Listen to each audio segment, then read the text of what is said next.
Alright, so Strand is good, and next season, we've got some information. Not any leaks, just official information and some speculation on my part. Next season, it's going to be better. So to get this out of the way, first things first, there are buffs coming to Strand next season. But with that, there are also some nerfs. So I'm going to talk about the nerfs first, and then we can get into the cool stuff in just a second. So for what's being nerfed, it's suspend.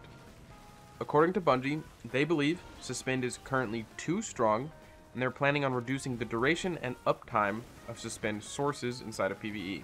The way that I see this nerf materializing is in probably a slight increase the cooldown of the shackle grenade, a reduction of how long Weaver's trance lasts on Warlock, so the mind spun invocation aspect tied with shackle grenades, probably an increase to the cooldown of the Titan barrier, because that's their main thing of suspension. And then they probably won't do anything to hunters because I feel like their suspend is very risky and honestly not super great. So that's how I see the nerfs rolling out.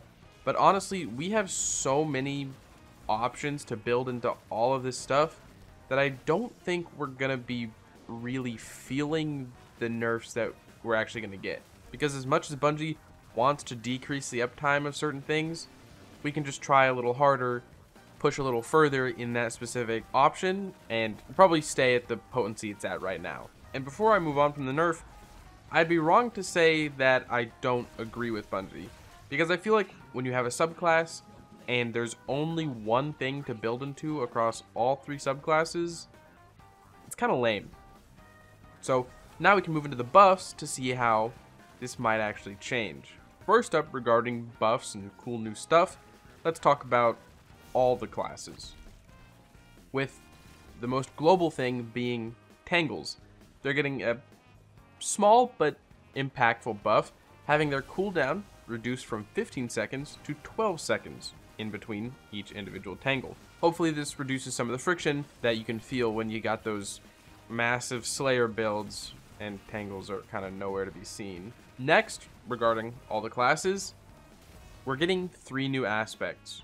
At least, I'm pretty sure we are. Because I've said in the past that, across the seasons of Lightfall, we'll be getting new aspects for Strand, but there hasn't been any official information, but I would be super surprised and disappointed if they didn't at least give us one more aspect for each class. And then also coming with the new season, new exotics. This season, Season of the Deep, Season 21, we did not get any Strand exotics.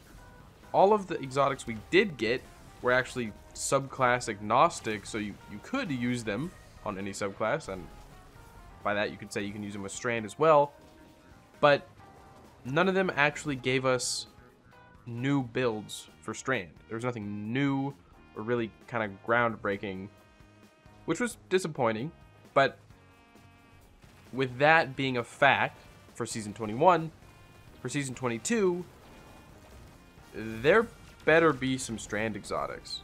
Because each class only has one. We've only got one. And we're missing out. At this rate, if we're going to have the build crafting equivalent of all other subclasses, it's going to take an eternity. And unfortunately, all this stuff regarding Strand exotics next season, it's just speculation. Because in my worldview, I think we should get a Strand exotic. And honestly, I'd say I'm pretty confident in it, but again, just speculation. Now, we're going to take a step back from speculation, back to the official information Bungie's given us, and we're going to talk about threadlings. So, for any Titan mains watching, you probably don't care. But a threadling buff does benefit hunters, Titans, and Warlocks, because everyone gets the threadling grenade, but definitely mainly more hunters and Warlocks. Hunters, because you can have the threaded spectre aspect, which its damage and its potency is directly tied with threadlings, and then of course Warlocks, who are the threadling masters, even though when Strand came out I made a video saying how they kind of suck, and also I think most people realize they do suck, and that's why we're all building to suspend right now. So the only information Bungie gives us about the threadling buff is that they're implementing a sizable increase in threadling damage against PvE targets. Which, the word sizable could mean, different things. But hopefully, it's enough to where My Threadling can 1v1 a Thrall in at least a Legend Lost sector. I would like a Grandmaster Nightfall. I'd like them to be useful there. Because if you throw what is equivalent to 1/3 of a grenade, or you have 3 Threadlings, you throw an entire grenade, and that can only kill 1 Thrall, what is the point?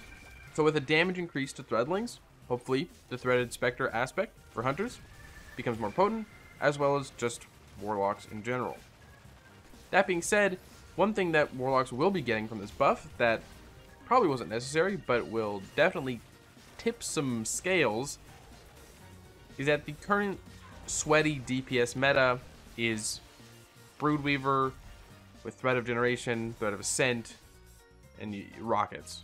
Because you've probably seen the videos where you can deal a ton of damage and essentially have Starfire Protocol levels of uptime on rockets and grenades because of all the constant damage you're doing with this build.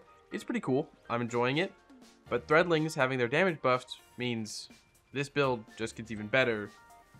Granted, wouldn't be surprised if we see a nerf because I'm sure Bungie's aware of this. And then the last change, which is super vague, so I'm leaving it till now, is that the Wanderer, the newest Warlock aspect, personally, and I think community-wise, has been met with some disappointment. Bungie says they're making a change to the Wanderer to address community feedback regarding its potency. So whatever that means, it's getting buffed. Maybe? Probably? Or it's getting changed? I don't know. Hopefully the changes are actually impactful and increase the potency, because honestly, like I just said, it's disappointing, but also it's just the most boring aspect I think any of the Strand subclasses have gotten, maybe even across all the subclasses, because honestly, what does the aspect do? It allows your Tangle to auto-aim more than it already does, and then when it hits something, it creates a suspending burst. That's pretty small.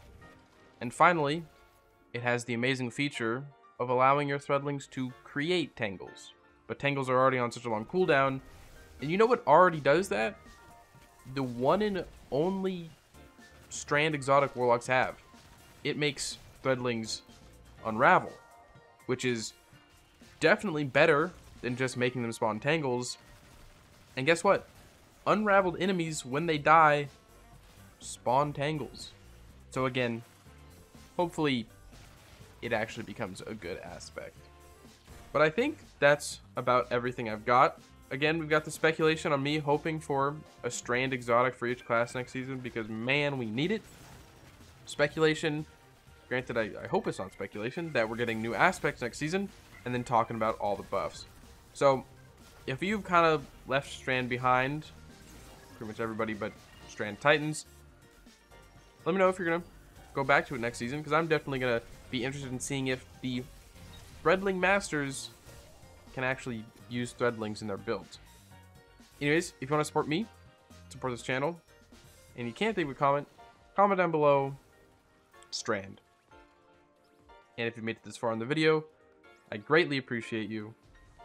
I hope you're having a good day, and I hope to see you around.